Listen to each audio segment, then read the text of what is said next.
Hello Fox, ഞങ്ങൾ ഇന്ന് കാനഡയിലെ ആൽബർട്ടയിൽ ഒരു കൺട്രി സൈഡിൽ പോയിട്ട് അവിടുത്തെ ഒരു ഫാമിൽ പോയതാണ്. ഇവിടെ മുയലുണ്ട്, പിന്നെ ആടും കോഴിയും അൽപ്പാക്ക എന്ന് പറഞ്ഞിട്ടൊരു മൃഗമൊക്കെ ഉണ്ട്. അത് നമ്മുടെ നാട്ടിലധികം കാണാത്തതാണ്. അങ്ങനെ വലിയ ഫാം, ഏക്കർ കണക്കിനുള്ള സ്ഥലമാണ് കേട്ടോ.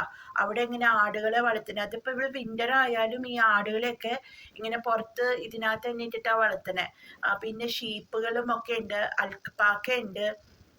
അങ്ങനെ ഒരു സ്ഥലത്ത് പോയതാണ് ഞങ്ങൾ ഫാമിലി ആയിട്ട്, വെറുതെ ഒരു എൻ്റർടൈൻമെൻറ്റിന്.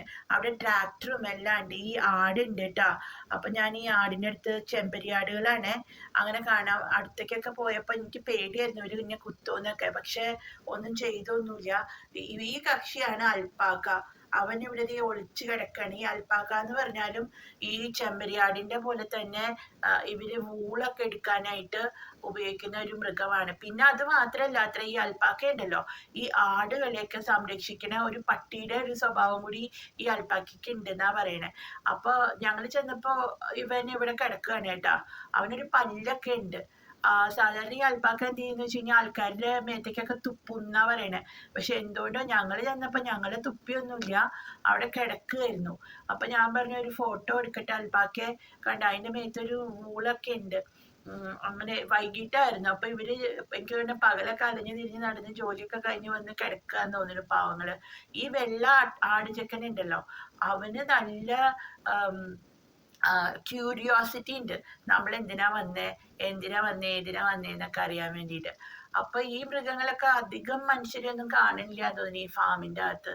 അപ്പൊ ഞങ്ങൾ അവിടെ ചെന്നപ്പോൾ ഈ കോഴിയും താറാവും ആടും ഒക്കെ നമ്മുടെ അടുത്തേക്ക് ഇങ്ങനെ ഓടി വരിക.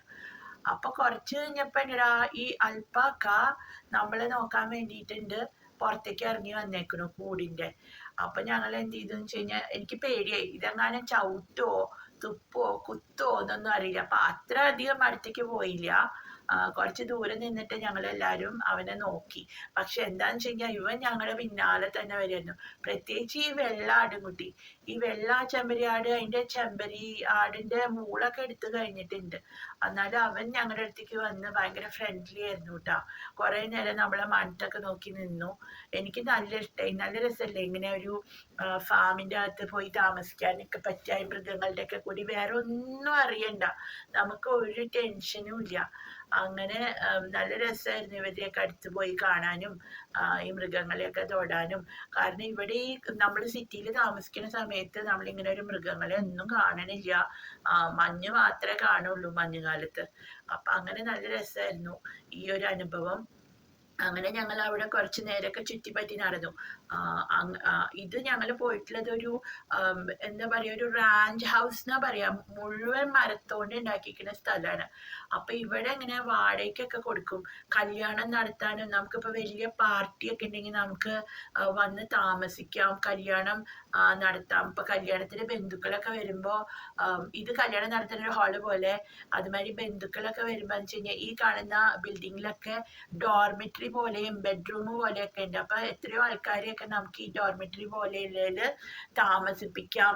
ഇത് കാടിന്റെ നടുവിലുള്ളൊരു സ്ഥലമാണ് കേട്ടോ, അല്ലാണ്ട് സിറ്റിയിലൊന്നല്ല. സിറ്റിയിൽ നിന്ന് ഒരു 100-120 കിലോമീറ്റർ അകത്തേക്ക് പോകണം. അപ്പൊ ഇഷ്ടം പോലെ പാർക്കിംഗ് എല്ലാം.